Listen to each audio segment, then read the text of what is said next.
A tale of love, deception, and redemption. The arrival in Messina. The summer sun cast golden light over the Sicilian city of Messina, where Leonato, the respected and benevolent governor, ruled with wisdom and warmth. His grand estate was a haven of music, feasting, and lively conversation, where nobles, poets, and scholars alike found comfort. He lived happily with his beautiful daughter, Hero, and his sharp-tongued niece, Beatrice, both of whom were admired throughout Messina for their wit and charm. Messina was a city often touched by war, but this time there was cause for joy. News arrived that Don Pedro, Prince of Aragon, had won a great victory in battle. Along with him were his most loyal men. Claudio, a young nobleman of Florence, brave in war and noble in heart. Benedick, a witty and charismatic soldier from Padua, known for his sharp words and disdain for marriage. Don John, Don Pedro's half-brother, a brooding and envious man who carried jealousy like a shadow. As the soldiers rode into Messina, trumpets blared and banners waved. The people cheered as Don Pedro and his men dismounted. Leonato, stepping forward, greeted Don Pedro warmly. "Welcome, my lord. Messina rejoices at your return." The prince bowed. "Your grace honors me. I bring only joy and peace." Then came the meeting of eyes that would set the course of love and disaster. Claudio's love for Hero. Among the many greetings exchanged, one glance lingered longer than the rest. Claudio's eyes met Hero's, and he felt his heart stir. He had seen her before the war, admired her beauty from afar, but never had he spoken his feelings. Now, after battle and hardship, her gentle presence seemed even more precious. "She is the sweetest lady I ever looked on," he murmured to Benedick. Benedick scoffed. "Are you so quickly ensnared? Women are traps for foolish men. Have you not seen what happens to those who fall?" But Claudio ignored him, lost in his admiration. Seeing this, Don Pedro devised a plan. "Tonight at the masquerade ball, I will woo her in your name," Don Pedro promised. "If she loves you, then all shall be well." Claudio, grateful and eager, agreed. The masquerade ball, love and schemes. That night, Leonato's halls shimmered with candlelight.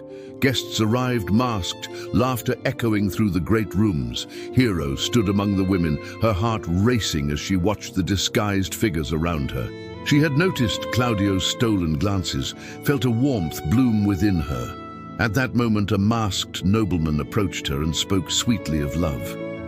It was Don Pedro playing his part. Hero, believing it to be Claudio himself, blushed and nodded.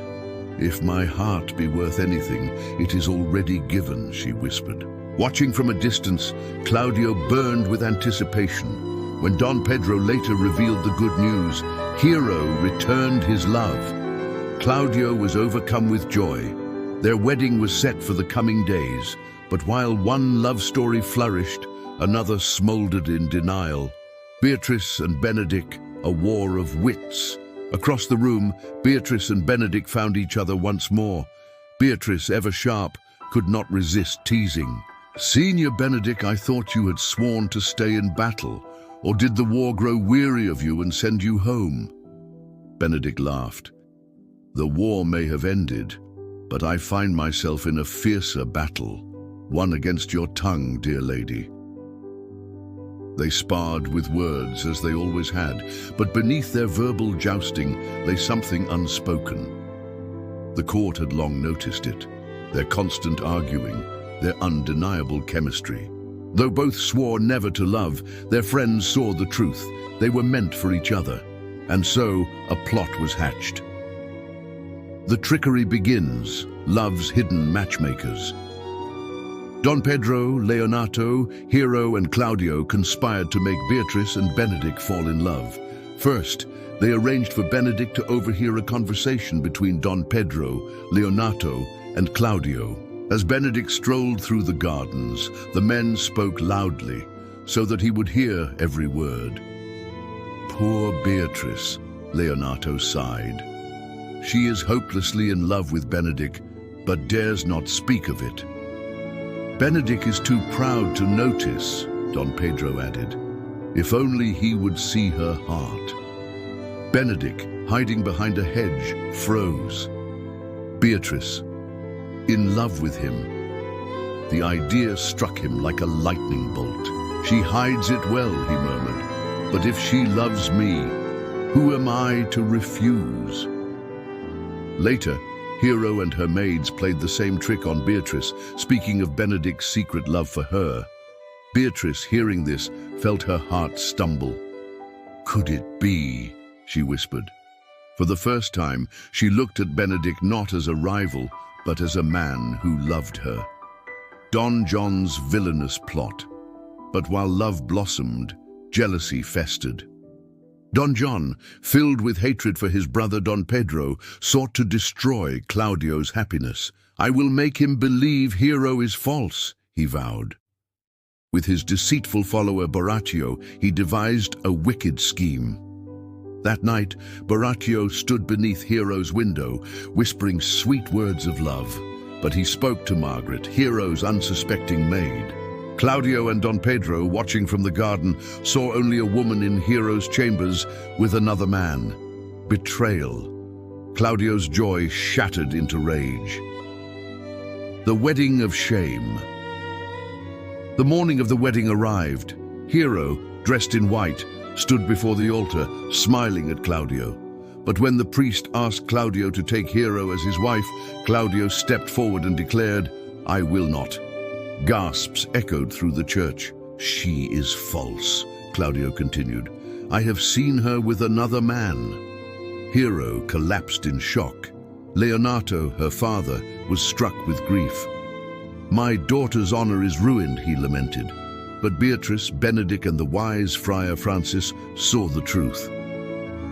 We shall fake her death, the friar whispered. Time will reveal the villainy at play. So Hero was hidden away, and Messina believed her dead. The truth uncovered. Don John's downfall. Fate intervened in the most unexpected way. That night, Borachio, drunk on wine, boasted of his deception to his friend. Unfortunately for him, Dogberry, the foolish but lucky constable, overheard everything. Though Dogberry was clumsy and ridiculous, he had uncovered the truth. Borachio was arrested, and Don John fled Messina. The final redemption. Claudio, upon hearing the truth, was consumed with guilt. Leonato, as punishment, ordered him to marry Hero's cousin.